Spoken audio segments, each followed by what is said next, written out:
Olha, o caso ele chegou ao conhecimento da segurança pública através de um relatório de inteligência que foi feito pela Polícia Militar, pelo 5º CRPM, em contato aqui com a doutora Thaís, apontou, né, a participação de um padre e também de um bispo em vários crimes que ocorreram na região, a princípio desde 2008.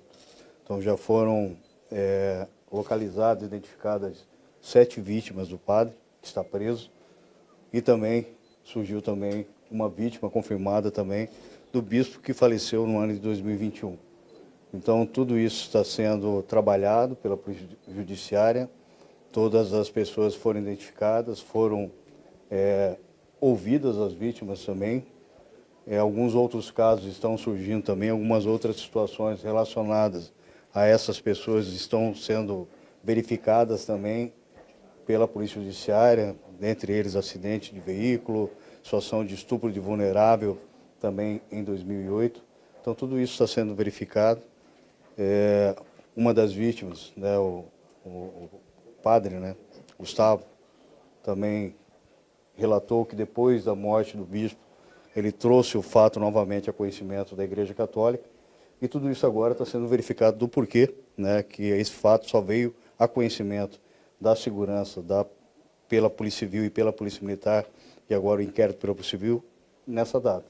Então, se o fato já é de conhecimento desde 2021, por que não foi tomada nenhuma providência e por que a segurança até então não sabia de todos esses crimes que ocorreram ao longo desses anos. O Estado vai cobrar da igreja, né, essa resposta, por que nada foi feito desde que as primeiras denúncias começaram a chegar? Todos serão ouvidos, né? Todos que fazem parte dessa gestão, né, da Igreja Católica, nesse período de onde surgiram os fatos, onde há o relato dos crimes, até a gestão atual, de como isso aconteceu ao longo dos anos e quais foram e se tomaram algumas providências em relação ao caso. Em tese, não foi tomado providência, né? É o que relata uma das vítimas. Mas isso tudo vai ser apurado pela autoridade de polícia judiciária para ver qual é a responsabilidade de cada um e por que só agora chegou esse caso ao conhecimento da segurança pública. Secretário, o que é que tem de concreto com relação ao padre Genivaldo e com relação ao arcebispo? Eu gostaria que o senhor dissesse quais os arcebispos, quais as lideranças da igreja estão sendo investigadas e o que é que existe de concreto nesse momento a respeito dessas lideranças em particular. Olha, o que nós temos é o relato, né, comprovado já o abuso, né, de 7 pessoas a princípio, Por parte do padre, Genivaldo. por parte do bispo. Tem uma vítima já confirmada também. Mas o que ela disse? Que foi abusada por esse bispo, falecido, Mauro. E também estamos verificando a situação de estupro de vulnerável, né, de uma criança por parte desse bispo que foi falecido. De 2021 para cá, está sendo avaliado pela Polícia Judiciária quem estava na gestão da Igreja Católica aqui na região, se sabia dos fatos e se sabia por que não tomou nenhuma providência. Ou se tomou, qual as providências foi tomada para que isso seja tudo, faça parte de todo o processo, todo o inquérito que está sendo feito pela doutora Thaís. Secretário, em relação ao acidente que o padre do carro estaria envolvido, uma pessoa morreu, o caso não teve o inquérito policial, a gente informou agora, a Polícia Civil, a nova gestão está investigando, mas o porquê que não houve na época? Também isso tudo foi apontado agora, estamos verificando do porquê, né, de não ter um procedimento instaurado em relação a esse veículo. Para nós agora é um pouco cedo, né, o fato chegou ao conhecimento agora, mas um fato grave, então isso tudo está sendo verificado. É claro que os fatos serão trabalhados de formas apartadas, mas todos se relacionam com as mesmas pessoas. Existe algum documento, algum boletim de ocorrência que foi registrado na época de pessoas ligadas à igreja contra o arcebispo ou contra o padre Genivaldo? Existe um boletim de ocorrência do estupro de vulnerável, né, de uma menina, uma criança de 3 anos. Existe também o boletim de ocorrência relativos à situação do acidente do veículo, né? Fora isso, eu não tenho conhecimento se as pessoas foram submetidas a alguns exames. Tem a situação do rapaz também que tentou o suicídio agora no dia 25 de dezembro, inclusive ele ainda está sendo tratado. Então, tem outros casos também que existem exames que foram feitos. Tudo isso está sendo verificado pela doutora para providências e também para intimar mais pessoas para serem ouvidas. Esses casos de boletim de ocorrência nunca foram levados adiante, por quê? Os que não chegaram ao nosso conhecimento, né, o que chegou ao nosso conhecimento agora foi tomada providência de imediato. Né, então, logo, como eu disse, teve um trabalho de inteligência por parte da Polícia Militar, trouxe ao conhecimento da autoridade de polícia judiciária, já foi tomada providência de pronto, tanto é que o padre está preso. O que aconteceu anteriormente, que não chegou ao nosso conhecimento, se houve o boletim e não foi tomada providência, nós verificaremos quais foram os responsáveis por isso. Por que a investigação relaciona o boletim lá de 2008 ao padre Genivaldo e ao arcebispo Dom Mauro e aos outros supostamente envolvidos?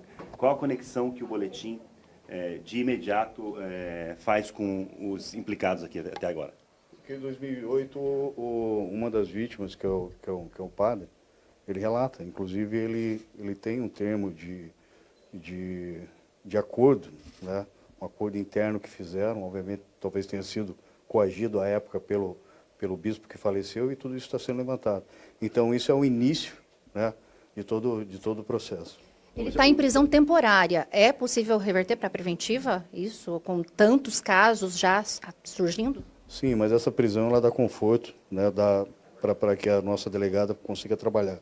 Prisão temporária de 30 dias por ser crime de hedionda. Obviamente que a autoridade, que é a delegada, vai verificar a necessidade ou não de se estender essa prisão temporária. Eu presumo que ela seja revertida para uma preventiva, mas quem vai avaliar é a doutora Thaís com o Poder Judiciário.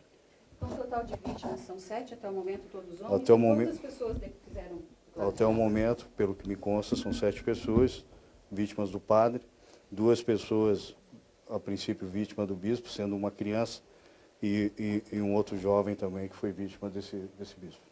Secretário, eu vou me permitir fazer de novo a pergunta para deixar mais claro para a gente. O boletim de ocorrência que tem relação com o estupro da criança, onde é que esse boletim se conecta à pessoa do Dom Mauro?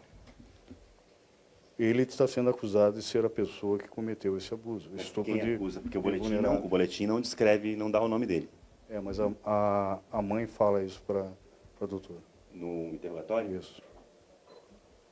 A polícia confirma que é o padre Genivaldo Oliveira dos Santos o autor aí desses casos?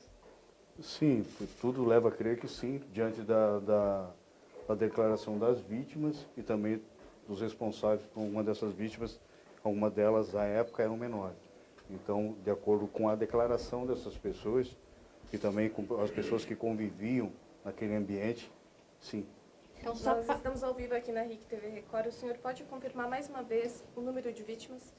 Até o momento são 7 vítimas do padre, 2 vítimas do bispo falecido, bispo Mauro, 2 vítimas até o momento. Podem surgir mais vítimas, então nós estamos verificando isso. somente Uma essas... criança de 3 anos de idade. Dentre elas, uma criança vítima de estupro, né, pelo bispo, segundo o relato da mãe. Secretário, somente esses 2 nomes são citados pelas testemunhas, padre Genivaldo e ex-arcebispo Dom Mauro Aparecido? Sim, mas o processo investigativo está em andamento, não se descarta nenhuma possibilidade, tudo está sendo apurado pela doutora Thaís aqui da região, então fatos novos surgirão, versões talvez sejam descartadas, algumas delas, obviamente, mas não a princípio não surgiram outros nomes. Poderão surgir, mas não surgiram. Onde aconteciam esses abusos? Aconteceu na casa do padre e também no seminário. As vítimas tinham um perfil específico? A maioria deles eram seminaristas ou pessoas que procuravam a igreja para fazer tratamento, né, dependência química, enfim, pessoas em situação de vulnerabilidade que procuravam a igreja para receber esse atendimento. Esse Eles padre... tinham uma conduta predatória?